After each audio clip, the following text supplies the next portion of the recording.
बड़े ब्रांड्स क्या सिर्फ कंज्यूमर को लूट रहे हैं इतना महंगा कपड़ा बेच के? करीब करीब 25 से 40 लाख शादियां होती है, कम से कम 1 करोड़ दुल्हन हर साल इंडिया में बनती है। 90% अनऑर्गेनाइज्ड है। 90%? बिल्कुल। अगर मैं एक कपड़ा जाके सरोजनी मार्केट से लेके आता हूँ 150 रुपए का, और मैं एक कपड़ा केसरिया टेक्सटाइल से परचेज करता हूँ 1500 रुपए का, तो उन दोनों में बेसिक डिफरेंस क्या होगा? 85% जो कपड़ा है वो रीयूज वाला कपड़ा वापस सेलिंग होता है। रीयूज कपड़ा? हाँ, वेस्टर्न के अंदर डंपिंग बहुत बड़ा बना हुआ है, मतलब किलोमीटर्स टू किलोमीटर्स के डंपिंग बने हुए हैं, तो वो वापस से इंडिया आता है। आप मार्केटिंग करते हो तो 200 वाली चीज को आपको 2000 में बेचनी पड़ती है, सीधा 200 रुपए की चीज को मैं 400 रुपए में बेच देता हूँ। कपड़े के अंदर कोई ज्यादा फर्क नहीं है। फर्क है वो हमारी इंडस्ट्री में हमें एक ही चीज का डर जो लगता है वो है डेड स्टॉक का डर। 100 लेडीज अगर व्यापार कर रही है तो उसमें से एक लेडीज सक्सेस होती है ड्यू टू उसकी।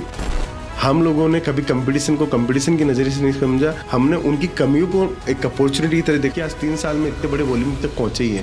बाकी आज भी देसी तरीके से मार्केट में जाते हैं, लोकल मार्केट में जाते हैं। 90% पब्लिक मार्केट में जाके ही परचेसिंग करते हैं। अच्छा, ऑनलाइन प्लेयर्स ने इस मार्केट को कितना एज ए बिजनेसमैन मैं आपसे ये सवाल पूछूंगा कि जो ये वेस्टर्न कल्चर हम लोग अडॉप्ट कर रहे हैं कि मतलब सेविंग्स को हम कम कर रहे हैं, ये आपकी नज़र में एक बनिया की नज़र से अगर मैं देखूँ ना, मतलब जैन जितने होते हैं उनको बनिया कहा जाता है और ऐसा माना जाता है कि बनिया सिर्फ पैसे के लिए जीता है, तो इस कल्चर को आप कितना सही मानते हो?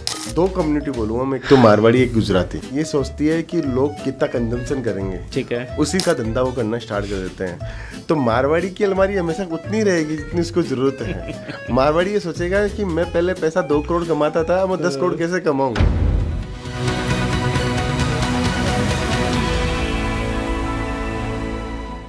अगर मैं बात करूं आपसे टेक्सटाइल इंडस्ट्री की, तो ओवरऑल इंडिया में टेक्सटाइल इंडस्ट्रीज का साइज क्या है? ओवरऑल इंडिया में टेक्सटाइल का साइज़ की से पहले ये जानना जरूरी कि साइज़ कहाँ कहाँ से निकलती है। जैसे वेडिंग सीजन एक यहाँ पे सबसे बड़ा का पिक पॉइंट होता है कि किसी भी टेक्सटाइल इंडस्ट्री की साइज़ जानने के लिए। इंडिया के अंदर 3 टाइप की सीजन्स आती है। मेरी सीज़न जो जैसे दिसंबर वाली सीज़न है, मई जून वाली सीज़न है, और मिड सीज़न जो जून जुलाई वाली आती है। तो उसके अंदर करीब करीब हर एक सीज़न के अंदर 25 से 40 लाख शादियाँ होती है पूरे pan India, all over India. Yes. तो करीब करीब 75 लाख से 1 करोड़ शादियाँ होती है। तो मतलब एक दुल्हन, कम से कम 1 करोड़ दुल्हन हर साल इंडिया में बनती है और 1 करोड़ दूल्हे हर साल बनते हैं। yes. तो आप सोचो उनके पीछे उनका परिवार, उनके पीछे उनके बच्चे, उनके पीछे उनके रिश्तेदार, फिर दोस्त, तो कितना बड़ा मार्केट साइज है। एक सीजन जो निकलती है करीब करीब 6 से लेके 8 लाख करोड़ की साइज़ है। 6 लाख से 8 लाख करोड़ रुपए की साइज़ है टेक्सटाइल इंडस्ट्री की एक सीज़न के अंदर। और ये तो मैंने आपको बताया सिर्फ फैशन इंडस्ट्री या वेडिंग सीजन के अंदर। अब अपन जनरल वे में जाए, डेली वेयर के यूज़ में जाए, तो उतनी बड़ी साइज़ वो भी है। ओके। तो बेसिकली पूरी इंडिया के अंदर साइज़ जो है वो बहुत बड़ी लार्ज स्केल पे साइज़ है, क्योंकि हर साल 2 करोड़ बच्चे बोलते हैं यहाँ पे इंडिया के अंदर एक ऑस्ट्रेलिया पैदा हो जाता है। तो हर साल 10-20% का ग्रोथ टेक्सटाइल इंडस्ट्री के अंदर है ही। ओके। और इसमें से कितनी मार्केट इंडियन ब्रांड्स कवर करते हैं, कितनी मार्केट फॉरेन ब्रांड्स कवर करते हैं? देखिए, वैसे इंडिया के अंदर मेजरली पब्लिक जो है, जैसे 150 करोड़ की पब्लिक अपन काउंट करके चलते हैं, तो 145 करोड़ लोग इंडियन प्रोडक्ट, इंडियन ब्रांड को ही कंज्यूम करते हैं। ठीक है। 5 करोड़ लोग जो हायर रेंज के अंदर है, लग्जरियस लाइफ के अंदर है, वो लोग हो सकता है कि वो फॉरेन के ब्रांड्स अडॉप्ट करते हो। लेकिन 95 to 98% लोग इंडियन ब्रांड को ही प्रेफर करते हैं। ठीक है। और इसमें से जो 95% इंडियन ब्रांड्स की मार्केट है, इसमें से अनऑर्गेनाइज कैटेगरी कितनी है? क्योंकि आप देखो ना, हर शहर पे एक लोकल मार्केट होती है, बिल्कुल, है ना, और शोरूम्स भी होते हैं, प्लस इसके अलावा लोकल शॉप्स होती हैं। तो इन 3 कैटेगरी में ना अलग अलग माल बिकता है, अलग अलग रेंज का माल बिकता है। तो आई गेस अगर मेरा जो सोचना है कि जो 50% कैटेगरी है ना, वो अनऑर्गेनाइज्ड है, लोकल मार्केट वाली। बिल्कुल। देखिए, 50% नहीं है, मैं आपको बताना चाहता हूँ कि इसके अंदर 90% जो है अनऑर्गेनाइज्ड ही है। 90%? बिल्कुल। देखिए, यहाँ पे एक जो 500 रुपये दिन की दिहाड़ी करता है वो भी कपड़ा पहनता है, वो भी एक अच्छी मार्केट से जाके कपड़ा लेके आता है। जैसे दिल्ली की बात करें तो सरोजनी मार्केट यहाँ पे बहुत फेमस मार्केट है। तो 90% अनऑर्गेनाइज्ड है। और टेक्सटाइल कभी ऑर्गेनाइज बनाने के लिए आपको कॉर्पोरेट कल्चर को अपनाने के लिए, इसके लिए आपको ऑथेंटिक पब्लिक चाहिए। जो अब आज की जेनजी जो ऑडियंस है, जेनजी है, वो जरूर शोरूम में जा रही है, वो जरूर जूडियो में जा रही है। एक नया ट्रेंड आ गया कि मीडियम सेगमेंट की जो पॉपुलेशन है वो जूडियो, मिंत्रा पे जाके शॉपिंग कर रही है। तो ऑर्गेनाइज आप उसको बोल सकते हो। बाकी आज भी देसी तरीके से मार्केट में जाते हैं, लोकल मार्केट में जाते हैं। 90% पब्लिक मार्केट में जाके ही परचेसिंग करते हैं। अच्छा, ऑनलाइन प्लेयर्स ने इस मार्केट को कितना ख़राब किया है? ऑनलाइन ने ख़राब नहीं किया, ऑनलाइन ने सुविधा ज़्यादा देने से उसका अनएथिकली यूज़ ज़्यादा होने लग गया। कि ऑनलाइन ने एक प्लेटफॉर्म दिया कि आप घर बैठे मंगा सकते हो, एक अच्छा सिस्टम है ऑनलाइन प्लेटफॉर्म। लेकिन उसका मिसयूज़ ये हो गया कि उनको सेल का वॉल्यूम खींचने के लिए उन्होंने जितने ऑफर्स देने थे, बैंक से ऑफर्स, COD ऑफर्स आप लीजिए, आप GR लीजिए, RTO रिटर्न लीजिए, तो ये सारा देने से एक माहौल अच्छा नहीं बन पाया कि अपन बोल नहीं सकते कि हेल्दी बिजनेस है। कि इसके अंदर अगर मेरा ऑनलाइन B2C मार्केट का बिजनेस है जैसे, तो हम लोग डेली 6,000-7,000 पीस डिस्पैचिंग करते हैं। ठीक है। B2B हमारा बहुत बड़ा सेगमेंट है। B2C हम लोग एक वेंचर हमारा B2C का भी है। 7,000 पीस डेली डिस्पैचिंग करते हैं, उसमें से 30% हमारे पास में वापस GR आ जाता है। तो एक साइकिल बन गई कि 7,000-8,000 पीस डेली डिस्पैच करनी है, 2,000-2,500 पीस वापस रिटर्न आएगी, फिर उसको वापस से ओके करो, वापस से माल भेजो। तो वो अनऑर्गेनाइज, वो भी अनऑर्गेनाइज्ड है। इसको भी एक सिस्टम में लाया नहीं जा पा रहा है due to competition, due to आपको वॉल्यूम सेल चाहिए, ड्यू टू आप मार्केट बहुत ज़्यादा कैप्चर करना चाहते हो। जैसे मान लीजिए मेरा 1,000 पीस था, पहले मैं 8,000 पीस पे पहुंचा, मेरा टारगेट 20,000 पीस है, तो मैं और क्या सर्विस दे सकता हूँ। इसके चलते ये सेक्टर भी हेल्दी सेक्टर नहीं बन पा रहा है। बट अगर जितना मैं देख पा रहा हूँ इस सेक्टर को, कि ऑनलाइन आप बोल रहे हो कि उसने मार्केट को अनएथिकल तरीके से किया है, बट उसने मार्केट को बढ़ाया कितना है? क्योंकि मुझे नहीं लगता कि ऑनलाइन आने के पहले लोग इतनी ज़्यादा कपड़ों की शॉपिंग किया करते थे जितनी आज की डेट में कर रहे हैं। क्योंकि आप फेसबुक खोलो, आपको मिंत्रा का ऐड आएगा, आपको आजियो का ऐड आएगा, आप इंस्टाग्राम खोलो, आपको अदर एड्स दिखेंगे। तो ये आपका कहीं ना कहीं सबकॉन्शियस माइंड को भी ट्रिगर करता है और आपकी परचेजिंग पावर को बढ़ा रहा है। सर ऐसा नहीं है कि आज के टाइम में परचेसिंग पावर बढ़ रही है या लोगों की, या देखिए पहले जो इनकम थी वो सेविंग करने का पर्पस ज़्यादा रहता था कि मेरा 50,000 की सैलरी है तो मैं ना 20,000 रुपये सेविंग करूँ, तो सेविंग का। लेकिन आज की जो जनरेशन है वो सेविंग का मोड ही नहीं रखती है। अच्छा। वो अपने खुद के शौक पूरा करती है, लाइफ स्टाइल ज़्यादा अच्छी, फैशनेबल इंडस्ट्री में ज़्यादा पसंद करती है, तो वो परचेजिंग पावर वहाँ से बढ़ गई उसकी।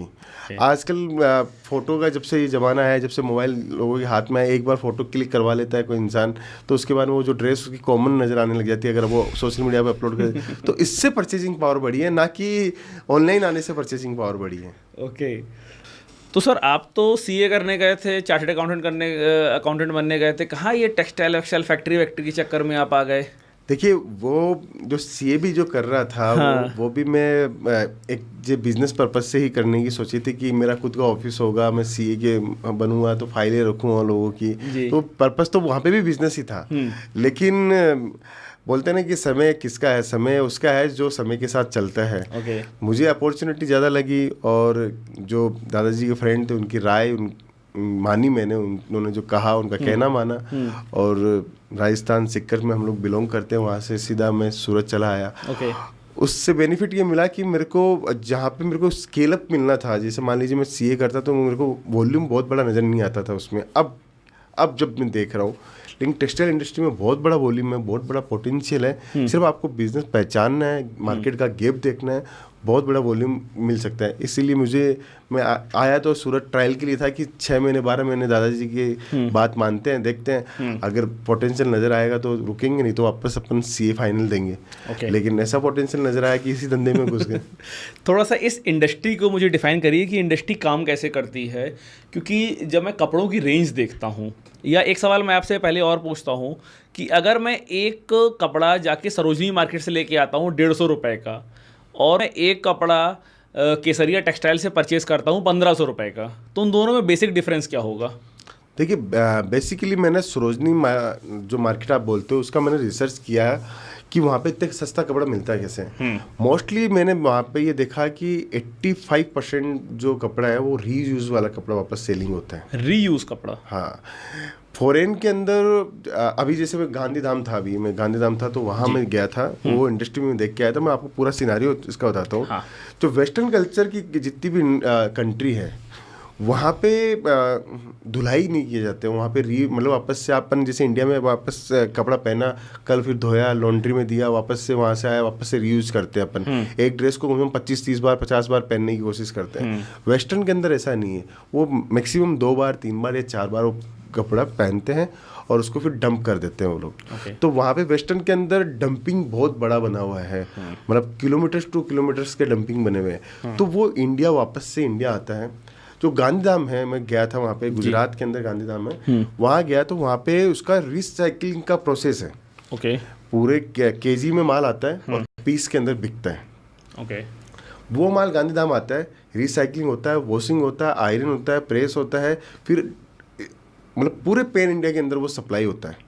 जैसे वो सरोजनी मार्केट बोल लो, जैसे आप कोई भी लोकल मार्केट जो ठेले के ऊपर जो बिकती है, ठेलों पे जींस 200 रुपये की 3, 200 रुपये के 3 सेट ऐसे बिकते हैं। सरोजनी मार्केट में भी मेरे ख्याल से मुझे ऐसा लगता है कि इतना सस्ता होने का रीज़न वही है कि रिसाइकिल वाले कपड़े, क्लॉथिंग वापस से सेलिंग किए जाते हैं। अब बात करते हैं कि हम लोग सूरत बैठे हैं। केसरिया टेक्सटाइल कंपनी महंगा प्रोडक्ट नहीं देती। केसरिया टेक्सटाइल कंपनी एक मैन्युफैक्चरिंग कंपनी है। हम वो कपड़ा बनाते हैं जो फ्रेश है। जैसे पॉलिस्टर यान से हम लोग बनाते हैं, कॉटन यान से हम लोग कपड़ा बनाते हैं, या नायलॉन से हम लोग कपड़ा बनाते हैं। तो एक प्रोसेस है कि यान के बाद में वो ग्रे बनेगा, ग्रे के बाद में वो फिनिश गुड्स बनेगा, फिर फिनिश गुड्स के बाद में उसकी कटिंग होगी, फिर स्टिचिंग होगी, फिर एक प्रोसेस से वो बेचा जाएगा। तो वहाँ पे हम लोग मैन्युफैक्चरिंग रेट के ऊपर कपड़ा आज देते हैं। आज हमारे साथ में हज़ारों ऐसे कस्टमर्स, हज़ारों लाखों ऐसे कस्टमर्स जुड़े हुए हैं जो हमसे जुड़कर व्यापार कर रहे हैं अपना बिजनेस का, हमसे जुड़कर एक नई बुनियाद रखना चाहते हैं कि बोलते हैं कि जॉब कितने दिन तक करें, कोई बिजनेस करे तो कौन सा अच्छा बिजनेस है। तो कपड़ों का सबसे इजी बिजनेस है जो नहीं खत्म होने वाला बिजनेस है कभी। और बस आपको एक सूझबूझ के साथ में आपका सप्लायर चाहिए, आपके पास टेस्ट होना चाहिए, वेराइटीज़ होनी चाहिए। आपकी दुकान घर से भी चला सकते हो और शोरूम से भी चला सकते हो आप। ओके। तो इस पे जब आप अपनी फैक्ट्री पे मैन्युफैक्चरिंग करते हो तो सबसे जो बेसिक चीज़ है इसकी वो है क्लॉथ सिलेक्शन, कि कपड़ा आप कौन सा सेलेक्ट कर रहे हो। बिल्कुल। तो जो क्लॉथ की कॉस्ट आती है वो लगभग क्या आती है? देखिए, डिपेंड्स करता है यान के ऊपर।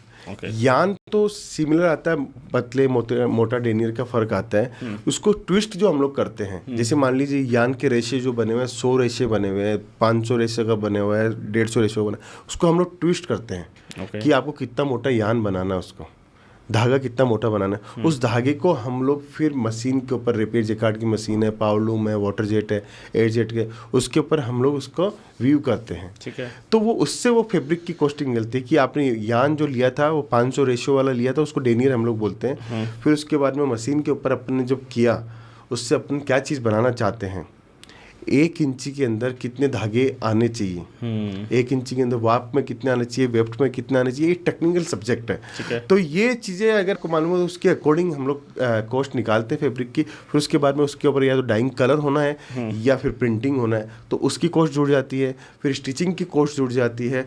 फिर डिज़ाइनर जो बनाता है तो डिज़ाइनर्स की कॉस्ट जुड़ जाती है। तो ये सब जुड़ के एक प्रोडक्ट तैयार होता है। उसके अकॉर्डिंग हम लोग हमारे मैन्युफैक्चरिंग का मार्जिन जोड़ के हम लोग आगे प्रोवाइड करवाते हैं। ओके। तो और कितना परसेंट आप वुमेन्स वियर मैन्युफैक्चर करते हो, कितना परसेंट आप मेंस वियर मैन्युफैक्चर करते हो? हम लोग वुमेन्स वियर, किड्स वेयर और मेंस वियर तीनों सब्जेक्ट में हैं। और वुमेन्स वेयर का हमारा जो पार्ट है वो 70% का है। 70%। 20% का पार्ट हमारा किड्स वेयर का और 10% का पार्ट हमारा मेंस वेयर का है। अभी हम लोग मेंस वेयर के इंडस्ट्री में आए हुए 6 to 8 मंथ हुए। हमारा फोकस है कि 30% हम लोग मेंस वेयर के अंदर आए, हमारे सब्जेक्ट के अंदर। 50-50 क्यों नहीं? 50 में 20% सर किड्स वेयर भी तो जोड़ लिया मैंने। अच्छा, ओके। क्योंकि मतलब वुमेन्स वियर की मार्केट ज़्यादा बड़ी है और वो ज़्यादा यूजुअली चेंज करती है। बिल्कुल। देखिए, 2 मार्केट सबसे ज़्यादा ग्रो हो रहे हैं। एक तो किड्स वेयर मार्केट। यस।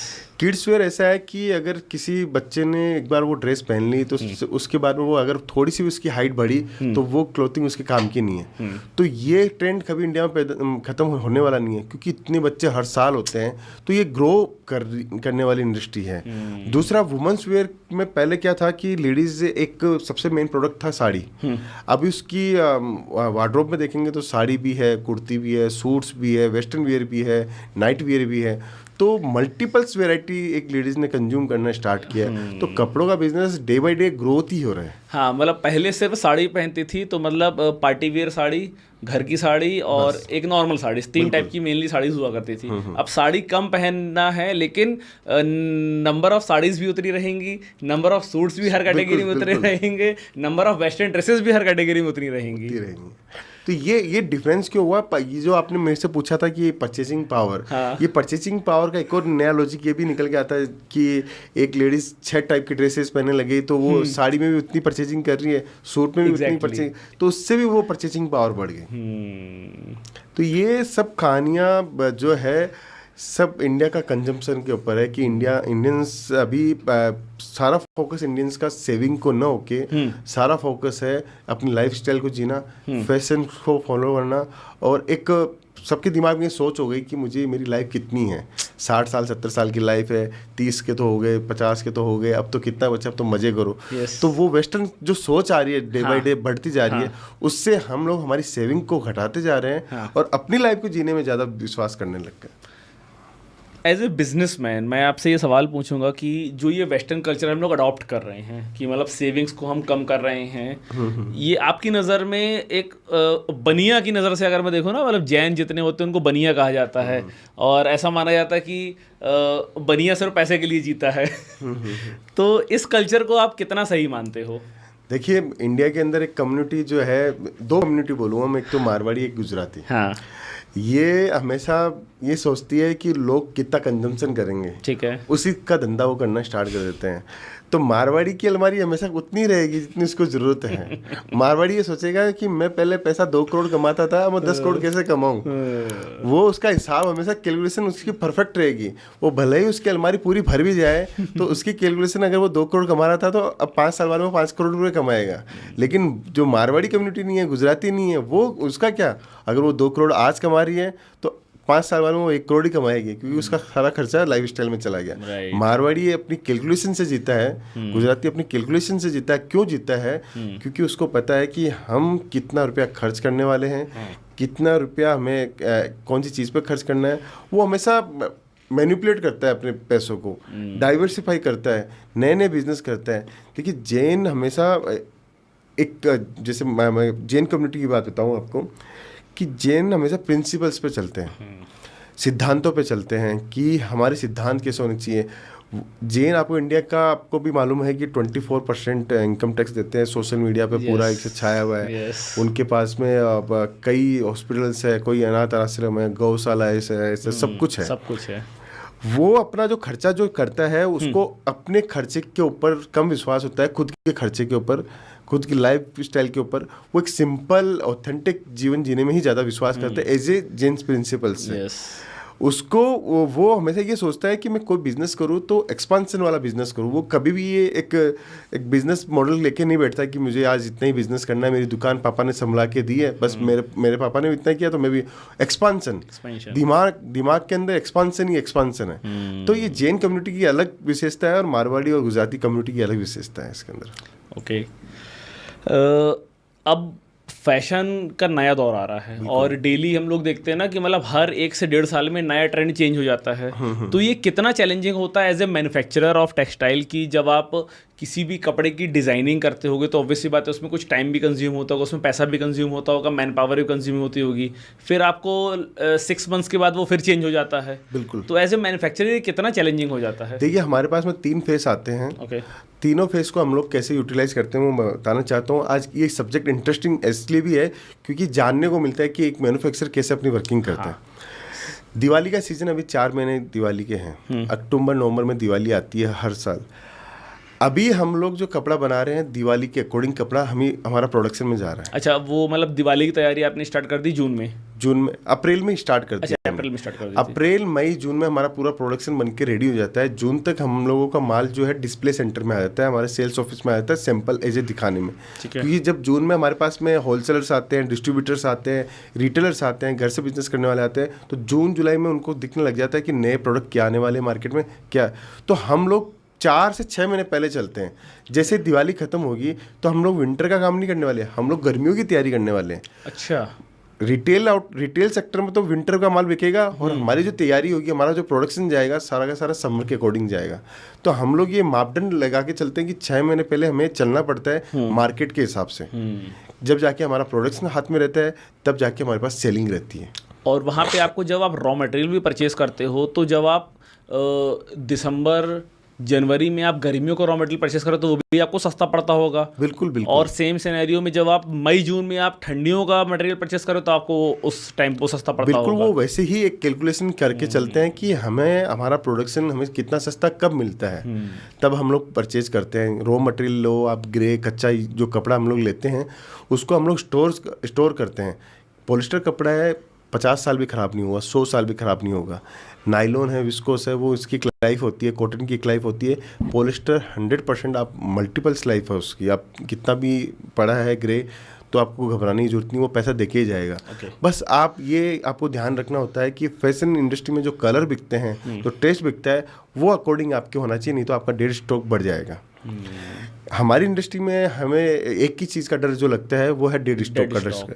तो डेड स्टॉक निकालने के लिए हमें पूरा ध्यान रखना पड़ता है कि हमारे पास में माल जो सीजन में हमें जितनी रिक्वायरमेंट हमारे पास आनी है उतना माल हमारे पास होना चाहिए। अगर एक्स्ट्रा माल है तो आने वाली सीजन में बिकेगा कि नहीं, क्योंकि वो समर आ जाएगी, फिर विंटर आ जाएगी, तो विंटर तक का 1 साल तक का इंतजार नहीं कर सकते। हाँ, और अगले साल फैशन भी हो सकता है चेंज हो जाए, कलर चेंज हो जाएंगे, टेस्ट चेंज हो जाएगा, मटेरियल चेंज हो जाएगा, फैब्रिक चेंज हो जाएंगे, एम्ब्रॉयडरीज चेंज हो जाएगी, टेस्ट सारा चेंज हो जाता है। इसलिए वो हम लोग जैसे 100 मीटर की रिक्वायरमेंट है या 100 ड्रेस की रिक्वायरमेंट है तो हम लोग 90 का ही कैलोरी से लेके चलते हैं कि 90 तो अपन बेच ही लेंगे। अगर बाजार में डिमांड से ज़्यादा सप्लाई है तो 100% हमारा डेड स्टॉक बढ़ना है।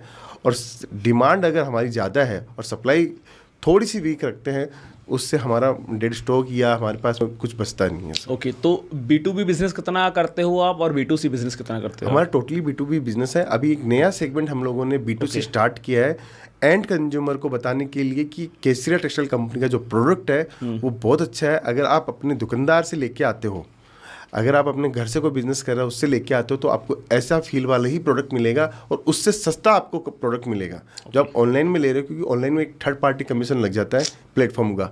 तो वहाँ पे उससे सस्ता प्रोडक्ट आपको हमारे जो दुकानदार लेके जा रहा है, घर से बिजनेस करने वाला लेके जा रहा है, उसके पास में बहुत सस्ता प्रोडक्ट मिलने वाला आपको। ओके, अब अभी आपने बताया कि एक सबसे बड़ा चैलेंज आपकी इंडस्ट्री में है डेड स्टॉक। बिल्कुल। अब B2B आप सेल करते हो, अब सपोज दुकानदार आपसे 10 लाख का माल उसने परचेस किया, अब 10 लाख के माल में सीजन एंड हो गया, उसके पास 2.5 लाख का माल बचा हुआ, 7.5 लाख का माल उसने सेल कर लिया, तो क्या 2.5 लाख का माल वो आप किसी रेट पे वापस लोगे या फिर जो दुकानदार है वो उसको ही देखना है उसके बारे में? वो सर देखिए, दुकानदार इतना समझदार है, इस इंडस्ट्री को जो कर रहा है उसको पता है कि मेरे पास में डेड स्टॉक पड़ना ही पड़ना है। साल का वो 10% पहले से कैलकुलेशन मार्जिन में कैलकुलेशन मान लीजिए, या सेलिंग वो सेल लगाता है। आपने बड़े बड़े ब्रांड, बड़े बड़े मॉल में भी जाके देखते होंगे 50% डिस्काउंट चल रहा है, अप टू 50% डिस्काउंट चल रहा है।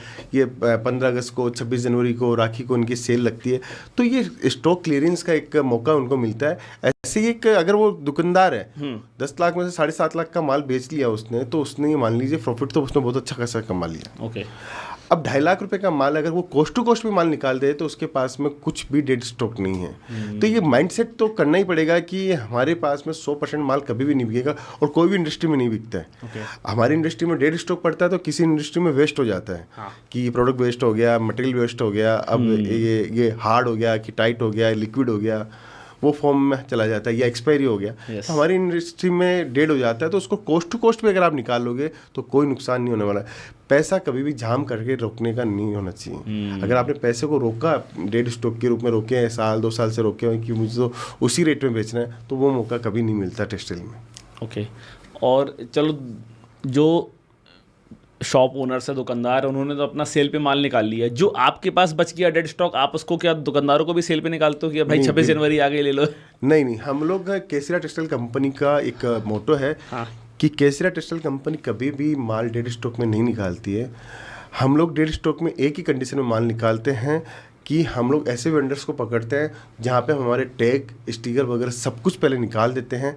केसरिया टेक्सटाइल कंपनी का जो माल है बाजार के अंदर तो वो टोटल फ्रेश, टोटल ट्रेंड वाला ही माल है। हमारा जो माल रहता है, जो हमारे पास बच जाता है, उसका टैग स्टिकर वगैरह सब कुछ हम लोग निकाल के फिर हम एक ही वेंडर को दे देते हैं। हम हमारा माल, आप ये नहीं पकड़ पाओगे कि एक दुकान के पास में 100 रुपये की कॉस्टिंग में मिल गया और वही डिजाइन हमारे को 1.5 स्टॉक में निकालनी पड़ी तो बाजू वाले को 50 रुपये में हमने दे दिया। अच्छा, वो केसरिया टेक्सटाइल कंपनी का माल नहीं है। हम लोग उसको उसमें से टैग स्टिकर वगैरह सब निकाल के एक वेंडर्स को दे देते हैं। मतलब वो फिर आप माल सेल कर देते हो विदाउट एनी ब्रांड? बिल्कुल बिल्कुल। तो हमारे जो वेंडर्स के पास में माल है वो 100% अच्छा माल है, ब्रांड का माल है, क्वालिटी का माल है। क्वालिटी का माल वो भी रहता है लेकिन वो ब्रांड के साथ जुड़ा हुआ नहीं है। Got it. ड्यू टू इसलिए रखते हैं कि हमारे कस्टमर्स को प्रॉब्लम नहीं आनी चाहिए, हमारे बायर्स जो हमारे हैं अच्छे वॉल्यूम में जो परचेज करते हैं उनको प्रॉब्लम नहीं आनी चाहिए। ठीक है। इस फील्ड में ना आप टेक्सटाइल में आप रेट डिसाइड नहीं कर सकते हो।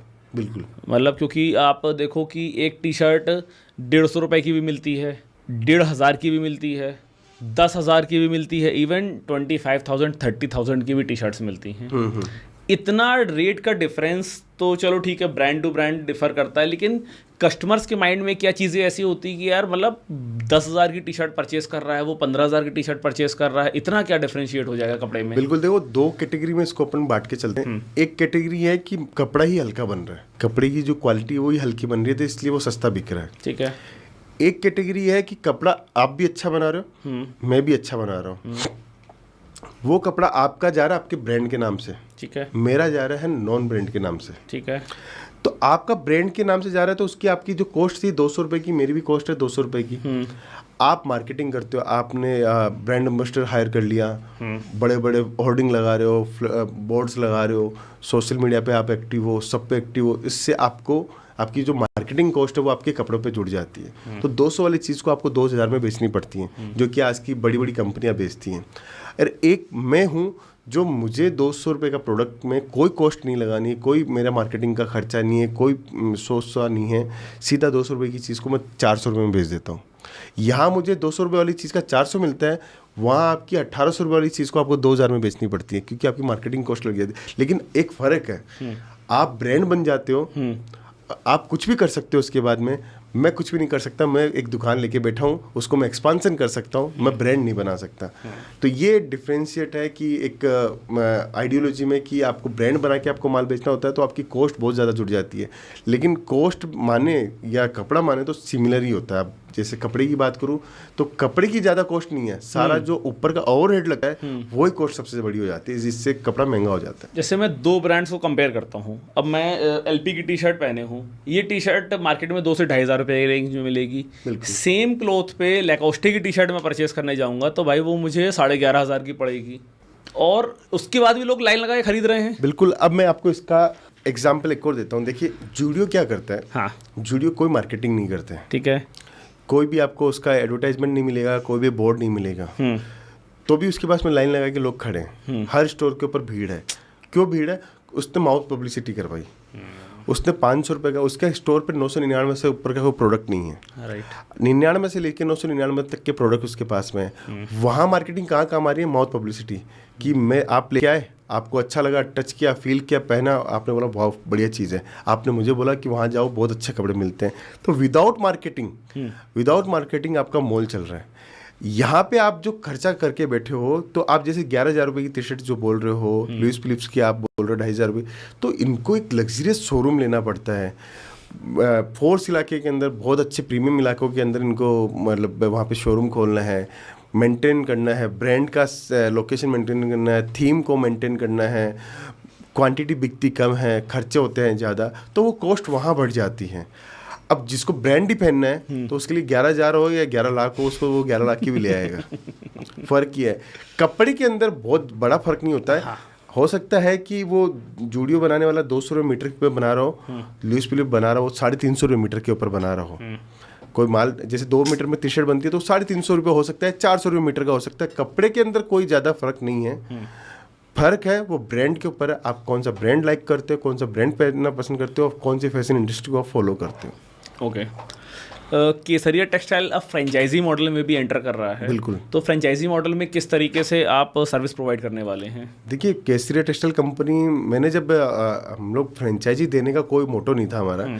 हमारे पास भी ज़्यादा कस्टमर कौन आते हैं जो नया स्टार्टअप्स कर रहे हैं। ओके। जो ये सोच रहे हैं कि हमें कोई बिजनेस करना है, नौकरी कर रहे हैं, हाउस वाइफ है, रिटायर्ड हो गए, आर्मी से रिटायर्ड हो गए, या 60 के बाद में हम क्या बिजनेस करें, अभी तो अच्छी उम्र, हेल्दी है, क्या बिजनेस करें। तो कपड़ों के बिजनेस में बहुत सारे लोग आ रहे हैं और स्टार्टअप करने के लिए केसरिया टेक्सटाइल कंपनी हम लोगों ने एक बहुत अच्छा प्लेटफॉर्म बनाया है, जहाँ पर आपको आपकी जितनी वैरायटी की नीड आपको है, जितनी क्वालिटी, जितनी क्वांटिटी की नीड है, वो हम लोग एक प्लेटफॉर्म पे प्रोवाइड करवा देते हैं, women's wear, men's wear, kids where के अंदर। ओके। अब कस्टमर्स जो हमारे पास में आता था, मैं उनसे बातचीत करता था, उनका फर्नीचर का कॉस्ट बहुत ज़्यादा लगा के आते थे। 25 लाख रुपए का इन्वेस्टमेंट टोटल करना था, उसमें 15 लाख वो लोग वो फर्नीचर में लगा के आते थे। अच्छा। तो मुझे लगा कि ये चीज़ गलत हो रही है। ये आज के टाइम में मॉडर्न तरीके से फर्नीचर बनता है। जो फर्नीचर ये 15 लाख में बना रहे हैं, वो 3 लाख 5 लाख में इजीली बन जाता है, पूरा सेटअप बन सकता है, और इजीली वो अपना जो माल है जो फर्नीचर में लगाया उससे बजाय स्टॉक में लगाते हैं, तो उनके पास वेराइटी और ज़्यादा बनती। एक तो ये पॉइंट था। दूसरा पॉइंट, हमारे पास में फ्रेंचाइजी चालू करने का रीज़न था कि मैं गाजियाबाद में बैठा हूँ, सर्विस कर रहा हूँ, मेरी वाइफ को बिज़नेस करवाना है, वो गुजरात में बैठी है, तो मुझे बिज़नेस कराने में मेरी जॉब भी नहीं छोड़ सकता और मुझे उसको बिज़नेस भी कराना, तो वो दोनों काम पॉसिबल कैसे हुए। तो उसका सॉल्यूशन देने के लिए हम लोगों ने उनका फर्नीचर से लेके सोशल मीडिया, उनकी ओपनिंग, उनका स्टाफ ट्रेनिंग से लेके हर चीज़ हम लोगों ने उसमें स्टार्ट करवा के दिया। अब वो उसकी वाइफ अगर बिज़नेस करती है और अच्छी स्केल पे बिज़नेस करने लग जाती है, तो मैं अब उस पे आ चुका हूँ कि मैं अपनी जॉब को क्विट कर सकता हूँ। राइट। तो जॉब जो कर रहा है उसको धंधे की ओर मुंह ले जाने के लिए, व्यापार की ओर मुंह करने के लिए हम लोगों ने ये चीज़ सोची। जो रिटायर्ड है उसको पता नहीं, उसका बेटा बिजी अपने काम के अंदर, अब उसको दुकान करवा के कौन दे, तो हमें सिर्फ लोकेशन देनी है। तो ये छोटे छोटे जो पॉइंट्स थे, जो मेजर पॉइंट बन गए अभी, और उनको हम लोगों ने उसको फ्रेंचाइजी मॉडल के रूप में दिया, जिसके अंदर हम लोगों ने 3 मॉडल निकाले, मिनी, मेगा, एक्सक्लूसिव। और तीनों मॉडल ज़बरदस्त चल रहे हैं और पैन इंडिया इसकी डिमांड जा रही है अभी हमारे पास। और इनकी तीनों की अलग अलग फ्रेंचाइज कॉस्ट कितनी है?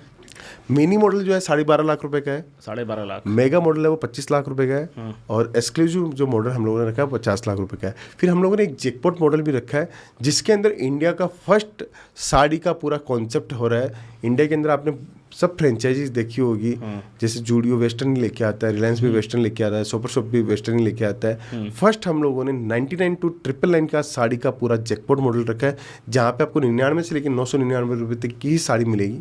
अच्छा, इससे ऊपर की नहीं मिलेगी? बिल्कुल नहीं सर। और उसके अंदर जो 999 की साड़ी आप बाजार में, मार्केट में, आप चांदनी चौक के मार्केट में जाओगे तो 4000 में साड़ी दिखेगी, वो 999 में आपको केसरिया बाजार के मॉडल में देखने को मिलेगी। अच्छा, तो ये जैकपॉट मॉडल है। तो जो जिसमें इंटरेस्टेड है वो उसमें हमारे पास में जुड़ रहा है और अच्छा हमें रिस्पॉन्स मिल रहा है उससे। तो जो 12.5 लाख का आपका फर्स्ट मॉडल, जो सबसे स्मॉल मॉडल है, तो उस पे मिनिमम स्पेस की रिक्वायरमेंट कितनी रहती है? 400 स्क्वायर फीट की। 400 स्क्वायर फीट की। उसमें फर्नीचर भी आप लगा के दोगे? फर्नीचर हम लोग करके देंगे, सोशल मीडिया हम लोग करके देंगे, अकाउंटिंग सिस्टम हम लोग करके दे रहे हैं, उसकी ओपनिंग भी हम लोग करवा के दे रहे हैं, उसका सारा सिस्टम, जैसे स्टाफ ट्रेनिंग है, ऑनर ट्रेनिंग है, लीगल पूरे जो जितने भी काम है लीगल की पूरी प्रोसेस हम लोग पूरा करके दे रहे हैं। तो ओवरऑल उसको एक पैकेज में हम लोग पूरी दुकान तैयार करके दे रहे हैं। सिर्फ आपकी लोकेशन आपकी होगी दुकान की, स्टाफ की सैलरी लगेगी आपकी, और यूटिलिटीज़ जो भी बिजली है, पानी का जो खर्चा वो आपका लगता है, उसके अलावा सारा काम कंपनी करके देती है। और फ्रेंचाइज स्टोर में जो डेड स्टॉक आ रहेगा वो आप रिटर्न लोगे? बिल्कुल, उसमें कुछ परसेंटेज का कुछ हम लोगों ने रखा है। हाँ। कि अगर इस सीजन के अंदर आपके पास नहीं बिका तो माल हमारा एक्सचेंज आप ले सकते हो। अच्छा, मतलब उतने अमाउंट का माल आप रिटर्न करके कुछ दूसरा माल ले उस पे आप ले सकते हो। बिल्कुल सर। और फिर उस मटेरियल को आप, जैसा आपने बताया कि टैग निकाल के और स्टिकर्स निकाल के फिर आप एक वेंडर को दे दोगे? कोई भी वेंडर को हम लोग दे देते हैं। इसीलिए तो केसरिया की कभी भी आप देखोगे ना, कहीं पे भी आपको केसरिया का माल मिलेगा, किसी भी स्टोर के ऊपर, किसी भी दुकान के ऊपर, वो पूरा ब्रांड का ही माल मिलेगा। किसी भी प्रकार का उसके अंदर हम लोग लोड शॉट का माल कभी देखने को नहीं मिलेगा। हम हमारे प्रोडक्ट को पूरा ध्यान रखते हैं कि मार्केट में ट्रेंड क्या है, क्वालिटी क्या बिकनी चाहिए, टेस्ट कैसा बिकना चाहिए, साइज़ क्या बिकनी चाहिए, वो पूरा ध्यान रख के ही हम लोग काम करते हैं। अब जैसे हम लोग पंजाब बेल्ट में काम करते हैं, हरियाणा बेल्ट में काम करते हैं, तो XXL की साइज़ भी हमारी अलग हो जाती है। साउथ में काम करते हैं, साउथ और पंजाब का जो बेल्ट है वो उसमें हमारी साइज़ अलग है।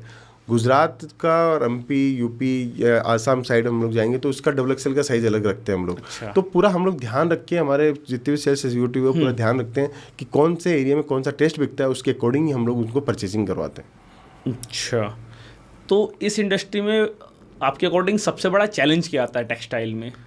देखिए, मेजरली चैलेंज तो 2 चैलेंज हैं आज के समय। सूरत में अगर कोई नया व्यापारी आता है, नया व्यापार करने के लिए, सोचने के लिए कि मुझे सूरत जाके परचेसिंग करना है, तो उसको मेरे ख्याल से 99% लोग मना कर देते हैं। केसरिया टेक्सटाइल कंपनी ने क्या किया था, ये गैपिंग देखी थी। आपको मैं शुरुआत बताता हूँ केसरिया टेक्सटाइल कंपनी कैसे हुई जी। हमारा बिजनेस है, वैसे पहले पुश्तैनी बिजनेस हमारा है फैब्रिक का।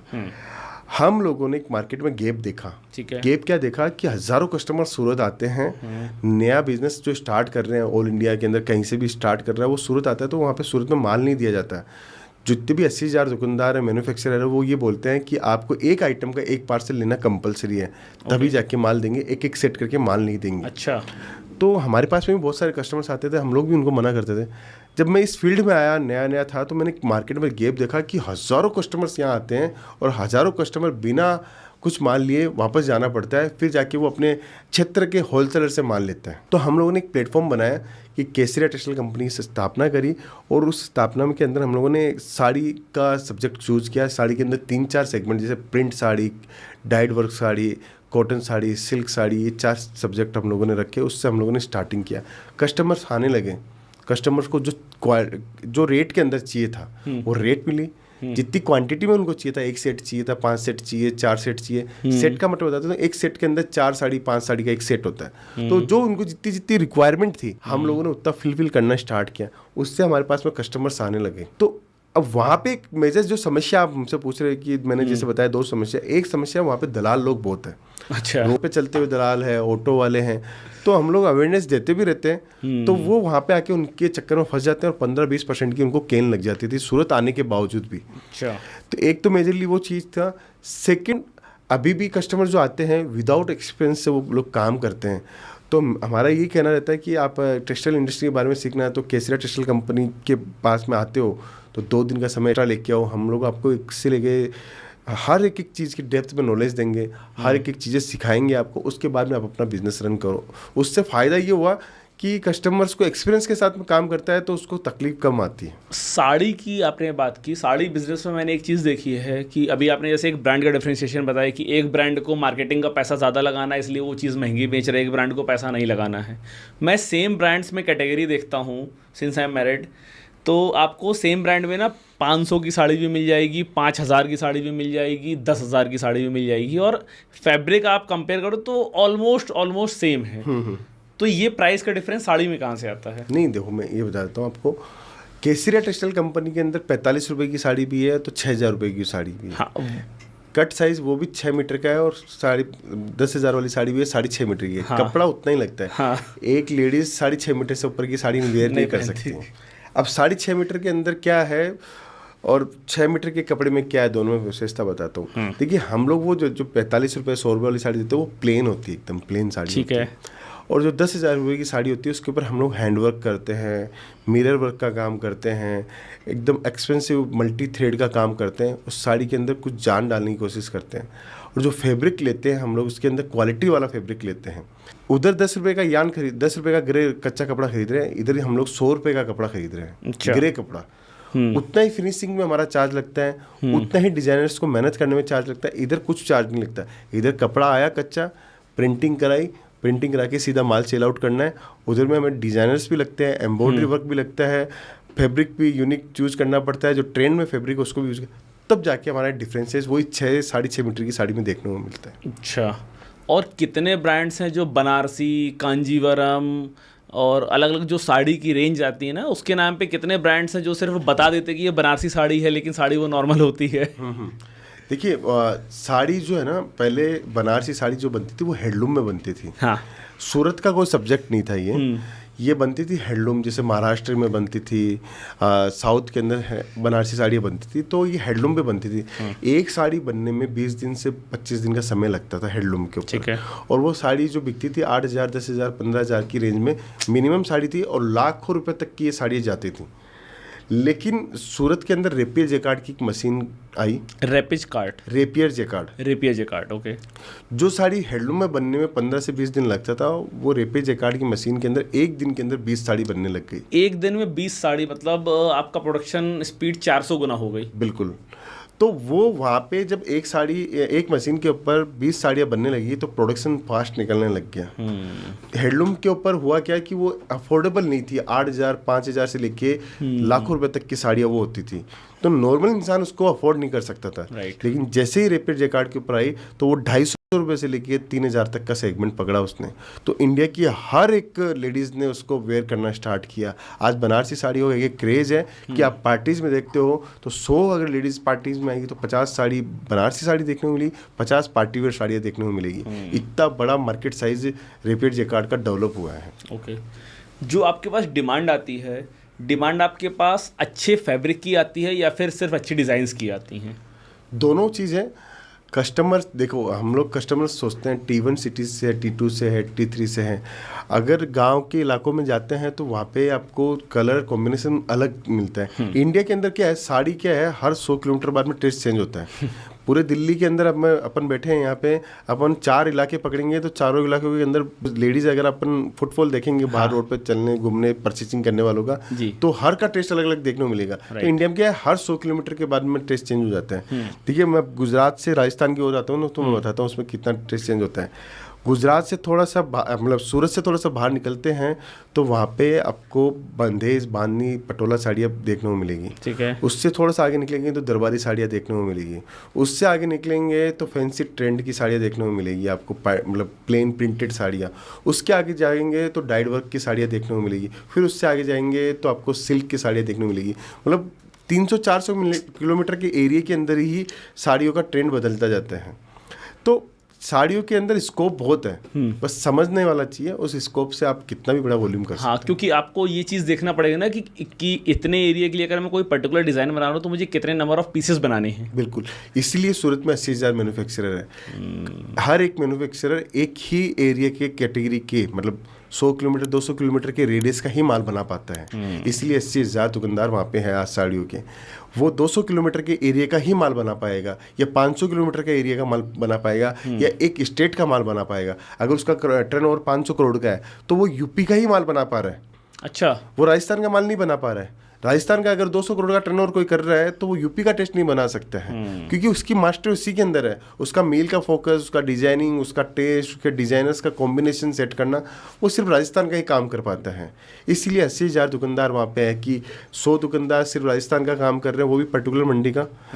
100 दुकानदार है गुजरात मंडी के अंदर, वो भी राजकोट का काम कर रहा है, कोई बड़ौदा का काम कर रहा है, कोई सौराष्ट्र का काम कर रहा है। 100 दुकानदार है तो यूपी कानपुर का काम कर रहे हैं, बाकी एरिया का प्रयागराज का इस साइड का टेस्ट अलग है, गोरखपुर का टेस्ट अलग है। तो टेस्ट अलग है, उसके हिसाब से मंडियाँ जो अलग अलग टेस्ट पहनती है उसके हिसाब से हम लोगों ने वहाँ पर हमारे पास में वेंडर्स है वैसे है। लेकिन केसरिया टेक्सटाइल कंपनी की विशेषता है कि आपको पैन इंडिया का माल आपको वहाँ पर मिल जाएगा, क्योंकि हमारे पास 3 लाख से ज़्यादा SKUs है। 3 लाख से ज़्यादा SKUs? बिल्कुल। हर एक स्टेट के हिसाब से हम लोगों ने एक मॉडल तैयार किया हुआ है कि आप कोई भी स्टेट से आते हो तो आपको हर टेस्ट आपको हमारे यहाँ पे देखने को मिलेगा। अभी हम लोगों ने 1 लाख स्क्वायर फुट का नया हमारा 15 जुलाई के आसपास एक और ओपनिंग होना है हमारा। वहाँ पर हम लोग 1 लाख स्क्वायर फुट के ऊपर हम लोग सिर्फ और सिर्फ सेल ऑफिस खोल रहे हैं। अच्छा। करीब 450 ऑफिस होंगे जहाँ पे सिर्फ आपको टेस्ट ही देखने को मिलेगा, सेल ऑफिस देखने को मिलेगा। किसी इंसान को अगर परचेज करना है तो 450 दुकान एक ही मॉल के ऊपर मिलेगी आपको, एक ही सेंटर, केसरिया टेक्सटाइल कंपनी। वाह, तो ये तो मतलब जो दुकानदार हैं, लोकल दुकानदार हैं, जिनको अपनी दुकान पे सामान सेल करना है, कपड़े सेल करना, उनके लिए बहुत इजी गोइंग हो जाएगा। बिल्कुल, 450 दुकानें जहाँ पे आपको women's wear, men's wear, kids where, आपको कॉस्मेटिक्स आइटम, आपको लॉन्जरी, आपको नाइट वियर, आपको वेस्टर्न वियर, आपको बॉटम वियर, जीन्स, ट्राउजर्स, सब कुछ आपको मिलेगा। हर एक सेगमेंट की 30-40 दुकानें आपको मिलेगी, हर स्टेट की दुकानें मिलेगी, हर टेस्ट का मिलेगा, इंडिया का हर कल्चर वहाँ पे आपको देखने को मिलेगा। तो बहुत मज़ेदार होने वाला है सूरत के लिए और पूरे पैन इंडिया के लिए। जो वहाँ आके जो परचेजिंग करना चाहते हैं उनको ऐसा माहौल मिलेगा कि 400 दुकानें, 450 दुकानें एक जगह आके आपको कपड़ा दे रही है और सारा टेस्ट एक छत के नीचे मिल रहा है। और ये कब तक स्टार्ट हो जाएगा? हमारा 15 जुलाई के आसपास ओपनिंग करने का है। अच्छा। हम लोग 15 डेज डिले हो गए, लेकिन अभी 15 जुलाई के आसपास हम लोग ओपनिंग कर देंगे। आज की डेट में आप देखो तो डेली एक नया मेंस वियर या वुमेंस वियर ब्रांड मार्केट में आ जाता है, और मैक्सिमम जो ब्रांड्स हैं वो थर्ड पार्टी मैन्युफैक्चरिंग करा रहे होते हैं। आप जैसे किसी से हो सकता है आप नहीं करते हो, या आप भी किसी कंपनी के लिए थर्ड पार्टी मैन्युफैक्चरिंग करते हो? बिल्कुल हम लोग करते हैं थर्ड पार्टी। तो लोग क्या कर रहे हैं कि थर्ड पार्टी मैन्युफैक्चरिंग करा रहे हैं, इंस्टाग्राम पे पेज बनाया, 2-4 इन्फ्लुएंसर्स को लिया, उनसे अपनी ब्रांडिंग कराई, मार्केटिंग कराई, और अपना मार्केट में एक नया ब्रांड लॉन्च कर दिया। लेकिन जब 2 साल बाद उनकी कहानी पता चलती है ना, तो वो कंटिन्यू पैसा बर्न कर रहे होते हैं। बिल्कुल मेनली, जबकि ये बिज़नेस ऐसा है कि शायद इस बिज़नेस में नुकसान लगने के चांसेस बहुत कम है डेड स्टॉक के अलावा। बिल्कुल। तो ऐसे जो नए नए ब्रांड्स मार्केट में आ रहे हैं, वो क्या आपके लिए कंपटीशन है, या फिर वो आपकी मार्केट को और बढ़ा रहे हैं? देखिए, कंपटीशन टेक्सटाइल इंडस्ट्री में कभी हो ही नहीं सकता। क्यों नहीं हो सकता है? क्योंकि सबकी अपनी एक सोच होती है। मुझे ग्रीन कलर पसंद है, आपको वाइट कलर पसंद है, किसी को येलो कलर पसंद है, तो उस थीम के अकॉर्डिंग वो काम करते हैं। ठीक है ना। अभी मेरे को जैसे हम लोगों ने एक प्रोडक्ट रेंज बनाई कि 0 से 16 साल तक के बच्चे को बनाना है। तो अब जितने भी क्रिकेटर अभी उन लोगों ने उन्होंने स्टार्ट किया है, जितने भी उन लोगों ने, आप बॉलीवुड के देखो, आप उन लोगों ने कोई भी बिजनेस स्टार्ट किया तो उन लोगों ने क्या सोचा है कि हमें एक ऑडियंस को टारगेट करना है। मतलब वो पूरी एज ग्रुप को कभी भी कोई टेक्सटाइल इंडस्ट्री का कोई भी इंसान टारगेट कर ही नहीं सकता। अच्छा। अब हम लोग मैन्युफैक्चरिंग कैसे करते हैं कि हम लोग हर एक कैटेगरी को पकड़े हुए हैं कि हमें 0 से 16 साल तक के बच्चों के लिए किड्स वेयर में इतनी ही आइटम्स बनानी है, 16 से लेकर 30 साल तक के बच्चों में ये, हमें 30 साल तक की गर्ल्स में हमें ये कैटेगरी बनानी, उस पर भी हम लोग भी पूरी तरीके से हम लोग नहीं आ पाए। तो हर इंसान हर कैटेगरी के अंदर नहीं आ सकता है। अब जैसे आपने क्वेश्चन पूछा, तो उसका आंसर यही है कि किसी को भी हमारी इंडस्ट्री में काम कर रहे हैं, नया ब्रांड बनाना है, तो उसको 2-3 साल का पेशेंस तो रखना पड़ेगा। अच्छा। और टेक्सटाइल इंडस्ट्री हमेशा मेहनत मांगती है, और टेक्सटाइल हमेशा ये कहना है कि अगर आपने उसको 1000 दिन अच्छे से दिए हैं तब जाके आप ग्रो कर पाओगे। बर्निंग हर बिजनेस के अंदर आज के समय स्टार्टअप को लेके बैठा है, तो स्टार्टअप तो ये मान के चलना कि 2-3 साल बर्न करना ही है। अगर 2-3 साल उसने सर्वाइव कर लिया, उसने मार्केट क्रिएट कर लिया, उसने कस्टमर बना लिए, लॉयल कस्टमर्स बना लिए, तो के फिर पीछे मुड़ के देखने की बिल्कुल जरूरत नहीं है। टेक्सटाइल के अंदर पैसा बहुत है। अच्छा। क्योंकि आप नंबर ऑफ पीस में मार्जिन कमाते हो, नंबर ऑफ मीटर्स में मार्जिन कमाते हो। तो आपके पास आज 1000 पीस बेची, 100 रुपये पीस का वगैरह, तो लाख रुपए डेली कमाई हुई, तो साल के 3 करोड़ 65 लाख की कमाई है सिर्फ 1000 पीस के अंदर। इतना बड़ा इंडिया है, 150 करोड़ की आबादी है, सिर्फ 1000 पीस बेचनी है, और 100 रुपया पीस का भी कमाते हो तो 1 लाख रुपया डेली का इनकम हो गई। राइट। तो कमाई बहुत बड़ी कमाई है, बस इसको पहचानना वाला चाहिए, ऑडियंस को समझने वाला चाहिए, और टेस्ट चाहिए। टेस्ट अगर आपके पास में सीजनल टेस्ट है तो आपके पास में कमाई है इसमें। तो आप लोग जो कपड़ों की डिज़ाइनिंग करवाते हो, जैसे आप कपड़ा परचेस करके लिया, रॉ मटेरियल परचेस करके लेके आए हो, इसके बाद जब आपको कपड़ा डिज़ाइन करना है, तो क्या वो उसके लिए आपने पर्टिकुलर अपने डिज़ाइनर रखे हुए हैं, या फिर अलग अलग ब्रांड्स से आप डिज़ाइन कॉपी भी कर सकते हैं? हम लोग कोई कॉपी वाला सीन नहीं कर सकते हैं। देखिए, अगर कोई कॉपी करता है ना, तो ज़्यादा सस्टेंट नहीं रह पाएगा, वो 1-2 साल के अंदर मार्केट से आउट हो जाएगा। क्यों? क्योंकि जो डिजाइनिंग के ऊपर मेहनत करता है वो रोज़ नई डिजाइनिंग लेके आ रहा है। अगर मैं कॉपी करूँगा, उसको बनाऊंगा, और वो उसकी कॉपी किया, उसका पास बिका नहीं बिका, उसने डिजाइन बनाई, किसी वेंडर ने डिजाइन बनाई, मैंने उसकी कॉपी करी, ठीक है, उसके पास ही फ्लॉप हो गया तो मेरे पास भी फ्लॉप हो जाएगा। लेकिन उसके पास तो क्रिएशन है, क्योंकि उसके डिजाइनर्स बैठे हैं, ये नहीं चला तो वो दूसरा बना सकता है। तो मैं कितनी कॉपी करूँगा? आज इतनी डिजाइन निकलती है डेली। आप इंडिया के अंदर जितने भी मैन्युफैक्चरर बैठे हैं, डेली अगर आज जैसे जयपुर, कलकत्ता, सूरत, ये मैन्युफैक्चरिंग मंडियाँ हैं, यहाँ पे अगर 50,000 भी फैक्ट्रियाँ है टोटल, तो 50,000 डिजाइन रोज बनती है। कितनी चीज़ें कॉपी करोगे आप, कितना प्रोडक्शन लेके आओगे? तो ये तो मेरे लिए इजी हो जाएगा ना। मतलब मैं अपना पैसा क्यों खर्च करूँ डिज़ाइनिंग टीम के अंदर, जब डेली इंडिया में 50,000 डिज़ाइन आ रही हैं। अगर मेरा टारगेट है 10 डिज़ाइन डेली बनाने का, तो मैं 50,000 में से जो मुझे 10 पसंद आएगी मैं उठा लूँगा, मेरा एक कॉस्ट भी तो बचेगा। सर, डिज़ाइनिंग के कॉस्ट बचाने के लिए आप अपने प्रोडक्ट दूसरे पे डिपेंड होकर बना रहे हो, तो ज़रूरी नहीं है आपके पास में कस्टमर बेस वैसा हो। ओके।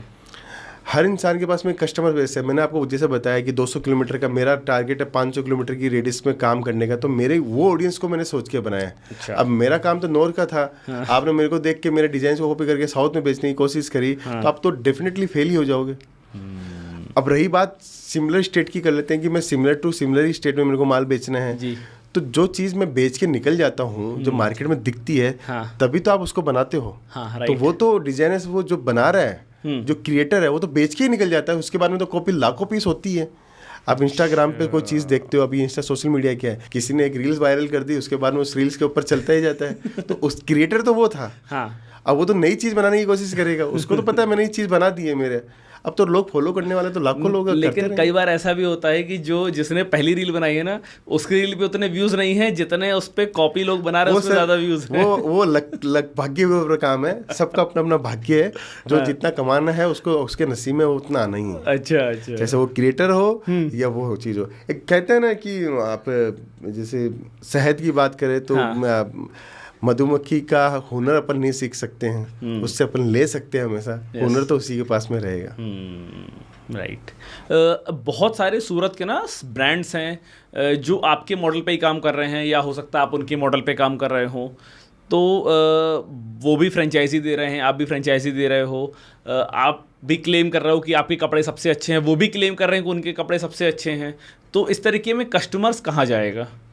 देखिए, हम फ्रेंचाइजी देने में विश्वास, मैंने आपको बताया कि हमारा फ्रेंचाइजी देने का मोटो नहीं है कि मेरा बिजनेस एक्सपांशन के लिए मैं फ्रेंचाइजी दे रहा हूँ। मैंने नीड को देख के फ्रेंचाइजी दे रहा हूँ, लोगों की आवश्यकता है। फ्रेंचाइजी मॉडल दो तरीके से बनाया जाता है कि मेरा ब्रांड बन चुका है और मुझे अब फ्रेंचाइजी की ओर जाना है। ठीक है। हमारा फ्रेंचाइजी की ओर जाने का कोई भी मोटो नहीं है। हमारा है उस नीड को पूरा करना। कस्टमर की जो नीड है, कस्टमर फर्नीचर बना नहीं पा रहा है, कस्टमर पैसा ज़्यादा वेस्ट कर रहा है, कोई जॉब कर रहा है, उसको टाइम नहीं निकल पा रहा है, उसको कैसे बनाए, उस पर्पज से हम लोगों ने फ्रेंचाइजी लॉन्च किए हैं। हमारा बिजनेस एक्सपांशन अलग है। हमारा चाहते हैं कि हम हमारे प्लेटफॉर्म के ऊपर कस्टमर्स को ज़्यादा से ज़्यादा लेके आएँ, सूरत ज़्यादा से ज़्यादा लेके आए उसको, वो सोच के हम लोग कर रहे हैं। अब कपड़े की बात करते हैं कि कपड़ा कौन कितना कैसे बनाता है। देखिए, मैंने आपको बताया सूरत में हज़ारों लाखों डिज़ाइनें रोज़ बनती हैं। मेरी डिज़ाइन अलग होगी तो हमारे साथ में कंपटीटर उनकी डिज़ाइन अलग होगी।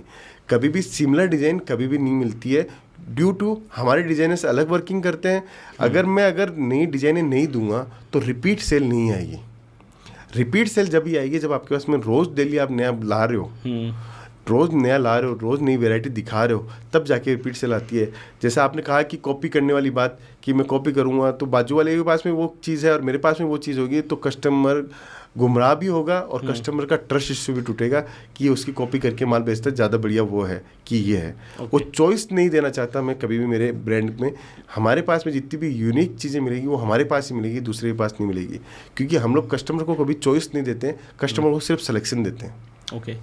अभी रिसेंटली मैंने किसी डॉक्टर के पॉडकास्ट को सुना, उन्होंने ये जानकारी दी कि कुछ कपड़े ऐसे हैं जो हमारी स्किन के साथ ऐसा रिएक्शन करते हैं कि उससे स्किन कैंसर का भी खतरा बढ़ जाता है। और वो मोस्टली चीप क्वालिटी के क्लोथ्स आते हैं। तो उस टाइप की क्लोथ्स भी आपके अपने मैन्युफैक्चरिंग में यूज़ करते हैं या फिर उनको अवॉइड करते हैं? हम लोग अवॉइड ही करते हैं बेसिकली। देखिए, जितने भी प्रोडक्ट यान जो बनता है पहले पास होता है वो। पहले पास होता है, उसके बाद में ही यान का आगे का प्रोडक्शन चालू होता है। फिर ग्रे निकलता है तो वो हमारी लेबोरेटरी में पास होता है कि ये ग्रे हम लोग बना रहे हैं, इसमें कितना रीड है, कितनी पीक्स है, ये बायोवॉश किया जा सकता है, इसके अंदर हार्मफुल केमिकल तो नहीं है ना। देखिए, कपड़े का यान जो पॉलिस्टर बन रहा है, हर कपड़ा बन तो पॉलिस्टर से रहा है, कच्चे तेल से, क्रूड ऑयल से बन रहा है, या मतलब पेट्रोल से जो पॉलिस्टर बनता है वो पेट्रोल से बनता है। ठीक है। उसके बाद में वो पीवाई मशीन में जाता है, फिर वो रेशे निकलते हैं, फिर वो व्यूइंग में जाता है, फिर प्रोसेस होता है। जैसे वो 500 रुपये मीटर का कपड़ा हो या 5 रुपये मीटर का कपड़ा हो, बनता है वो पेट्रोल से ही है।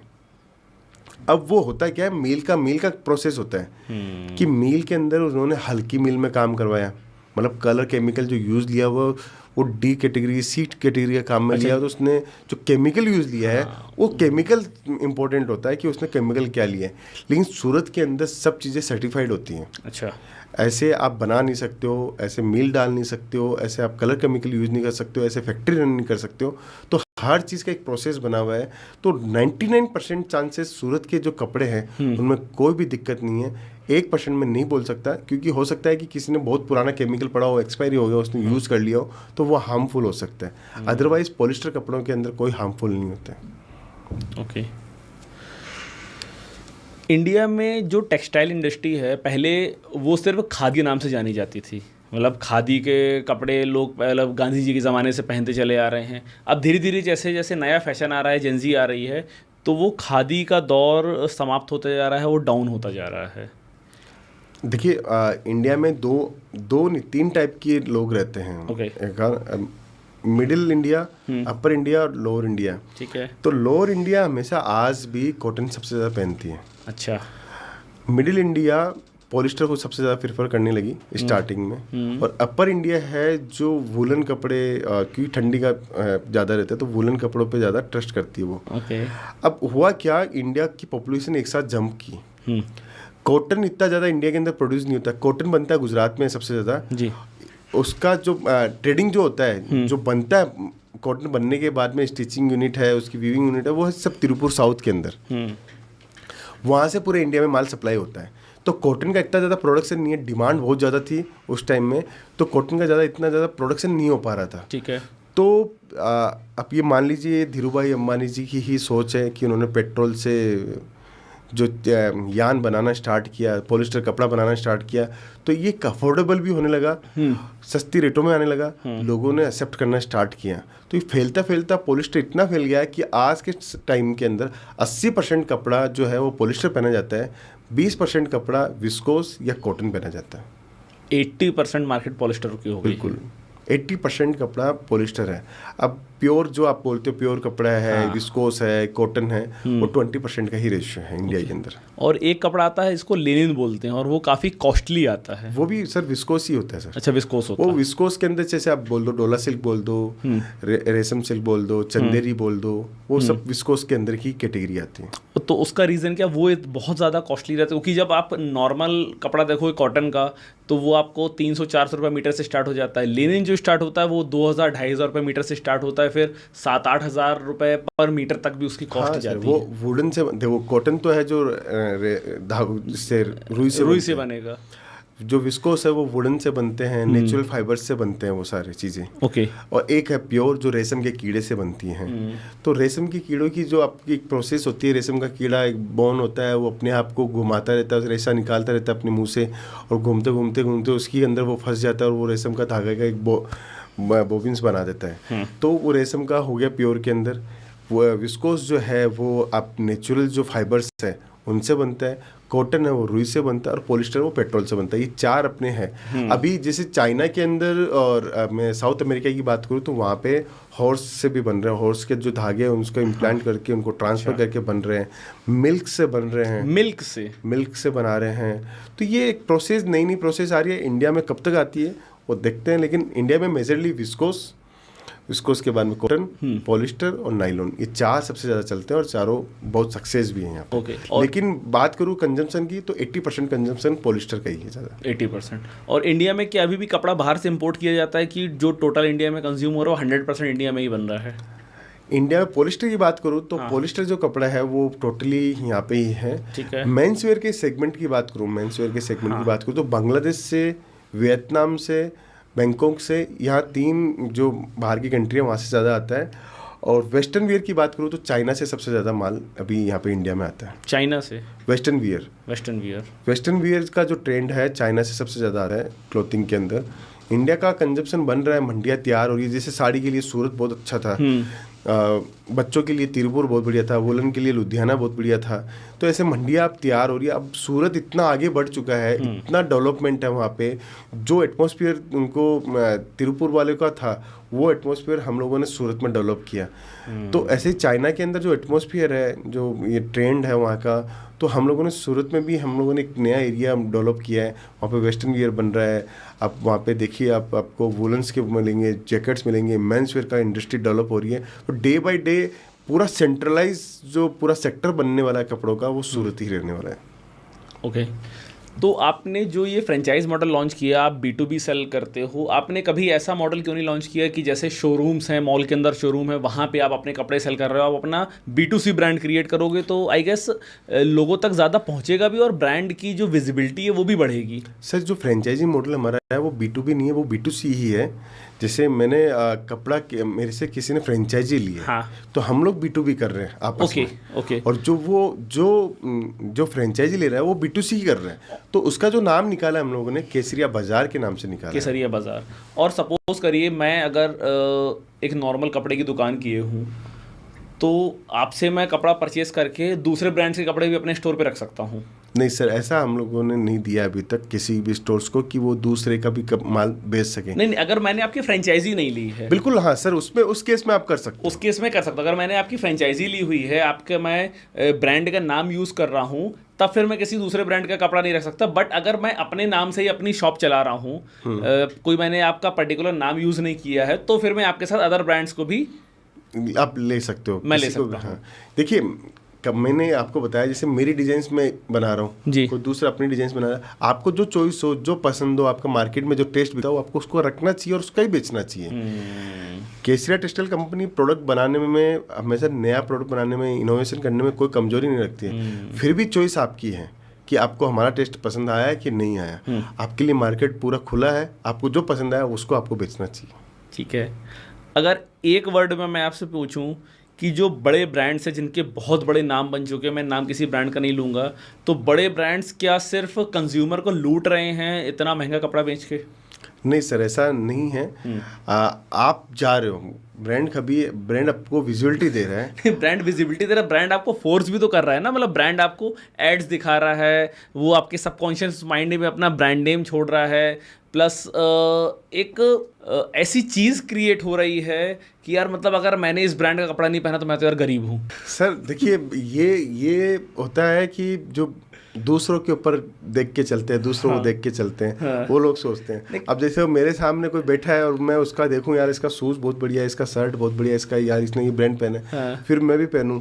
तो ये तो सब अपनी अपनी सोच है। इंडिया के अंदर जैसे इंडिया के अंदर जितने बड़े लोग हैं, मैं 500 करोड़ के मालिक से मिला, 1000 करोड़ के मालिक से मिला, 5000 करोड़ से मालिक से मिला, उनको कोई फ़र्क नहीं पड़ता है ब्रांड है कि नहीं ब्रांड है, कि जूते मेरे है ना पॉलिश किए हुए हैं कि नहीं है, मेरी गाड़ी में कौन सी गाड़ी में मुझे बैठना है। उनको ये भी पता नहीं मेरे पास गाड़ी कितनी है, उनके सामने जो गाड़ी है उसमें जाके वो बैठ जाते हैं। ठीक है, उनको कोई मतलब नहीं है। ये सारा सिस्टम कहाँ तक आता है? जब आप ग्रो कर रहे हो, जो ग्रो कर रहा है वो दूसरों को देख के जीना स्टार्ट करता है, वो वैसी लाइफ स्टाइल पाना चाहता है। जो जैसे जैसे आप की एज बढ़ेगी, आपका बैंक बैलेंस बढ़ेगा, आपके पास में सब कुछ होने लगेगा, वैसे वैसे आपका खुद का मोह छूटने लगेगा। जो है वो सब कुछ अच्छा है। तो वो डिपेंड्स करता है कि आप किस कैटेगरी के अंदर भी चल रहे हो। अगर आप धीरे धीरे आप 1000 करोड़ के मालिक बन जाते हो, 2000 करोड़ के मालिक बन जाते हो, तो आपके सामने 2 पैंट शर्ट भी होंगे ना, तो आप उसमें पूरी ज़िंदगी निकाल सकते हो। 1000 करोड़ वाला कभी नहीं सोचेगा कि मुझे इस ब्रांड की चीज़ पहननी है। तो वो फैशन और बॉलीवुड अलग चीज़ हो गया। वो वहाँ पे वो पैसे वाला भी है और उसको मेंटेन भी करना पड़ता है। लेकिन एक बिजनेसमैन को ये सब मेंटेन नहीं करने की जरूरत होती है। उसके सामने उसकी अलमारी में तो 2 शर्ट भी होंगे, तो वो आज ये पहनेगा, कल वो पहन के निकल जाएगा, उसको कोई नहीं कहना। उसको ये बोलेंगे पैसे वाला आदमी देख कितना सिंपल रहता है। तो आप की सोच बदलती है आपके बैलेंस के साथ में, आपके काम के साथ में। जैसे मैं मेरी बात करूँ तो पहले मैं बड़ी बड़ी सेमिनार्स में जाता था, तो मुझे लगता था मुझे यार कोट पैंट पहनना चाहिए, ऐसे ना कोट शर्ट वगैरह पहनना चाहिए, बड़े बड़े लोग मिलते हैं। अब मैं डेली उन लोगों से ही मिल रहा हूँ, डेली बड़े बड़े लोगों से मिल रहा हूँ, तो मुझे लगता है कि कुछ बड़े लोग ऐसे हैं जो सच में बड़े लोग हैं, बाकी तो सब दिखावा करते हैं। तो जो बड़े लोग हैं उनके सामने जाते हैं तो एकदम सिंपल, एकदम सिंपल तरीके से खाना खाना, सिंपल तरीके से बातचीत करना, सामने वाले की पूरी बात सुनना, उसके बाद में रिप्लाई देना। तो ये सारे गुण अगर आप पैसे वाले नहीं भी और अगर ये गुण हैं तो आप बहुत अच्छे पैसे वाले हो। फिर आप ये तो वो पुरानी कहावत हो गई ना कि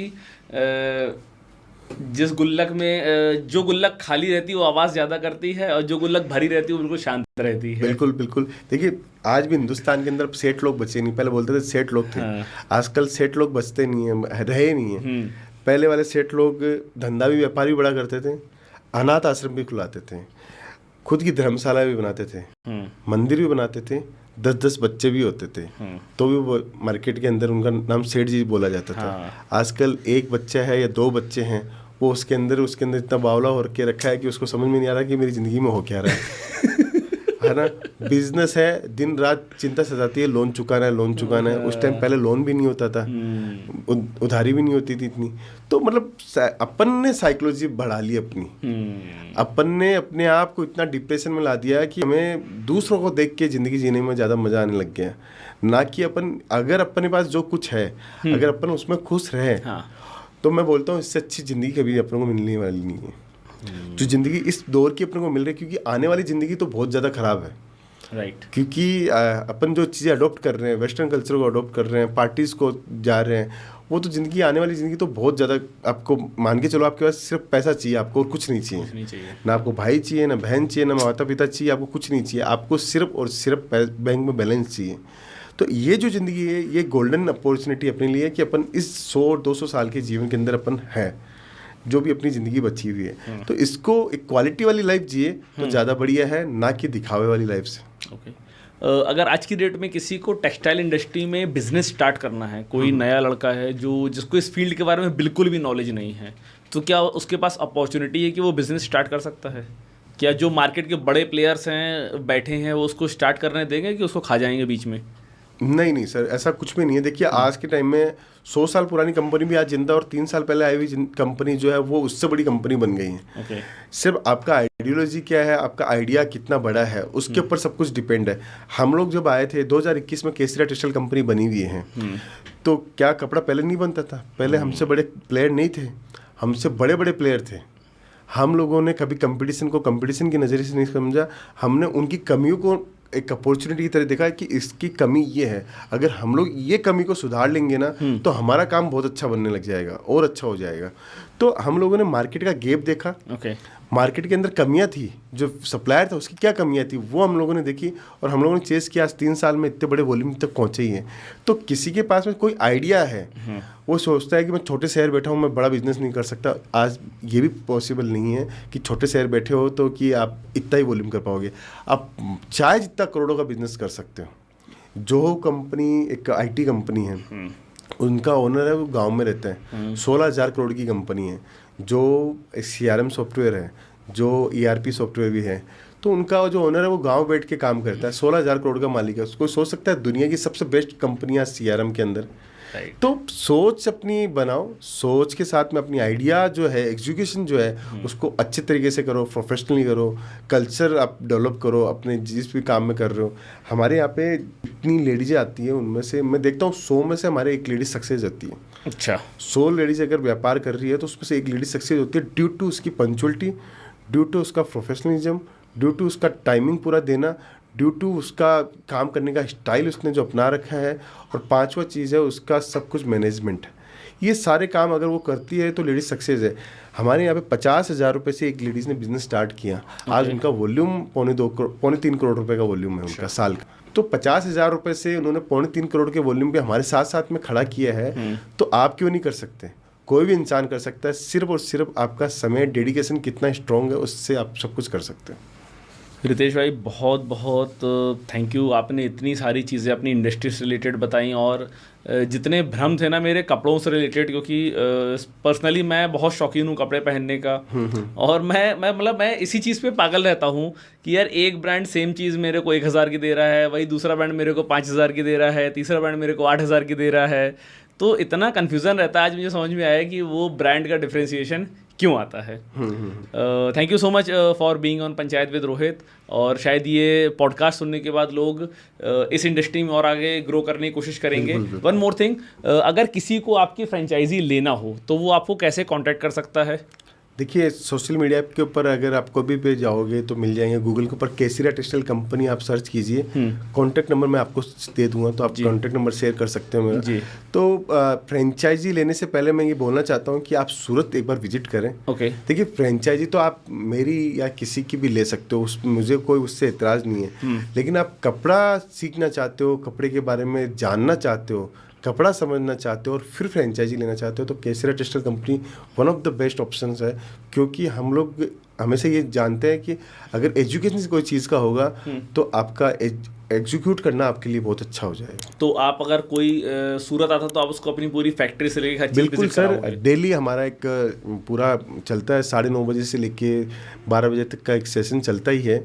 वहाँ पे 5-7 कस्टमर्स जो भी आते हैं हम लोग उनसे बातचीत करते हैं, आपस में ग्रुप मीटिंग करते हैं, कोई कहाँ से आता है, कोई कहाँ से आता है, कोई अपना एक्सपीरियंस बताता है, कोई पैसे कैसे जुटा के लाया है, कोई फाइनेंस कैसे कर रहा है। तो एक बड़ा मज़ेदार माहौल रहता है, उसके अंदर आपको बहुत कुछ सीखने को मिलेगा। और सबसे बड़ी बात है, देखिए अगर 5 जगह के लोग मिलते हैं सूरत के अंदर, हमारे पास में आके 5 जगह लोग मिलते हैं और हम लोग मीटिंग कराते हैं, तो हमारा आप सोचिए कि हमारा ट्रस्ट कितना अच्छा स्ट्रॉन्ग होगा, तब जाके मीटिंग कराते हैं। नहीं तो कोई मीटिंग क्यों कराए, माल बेचना है, माल तो कोई भी बेच के निकल जाएगा। हम ये चाहते हैं कि वो सीखे पहले बिजनेस को, और जो सीखेगा वो आगे पनपेगा। Thank you so much. Thank you. Sari kurti या हो लहंगा, सही दाम का नाम केसरिया, सही दाम का नाम केसरिया।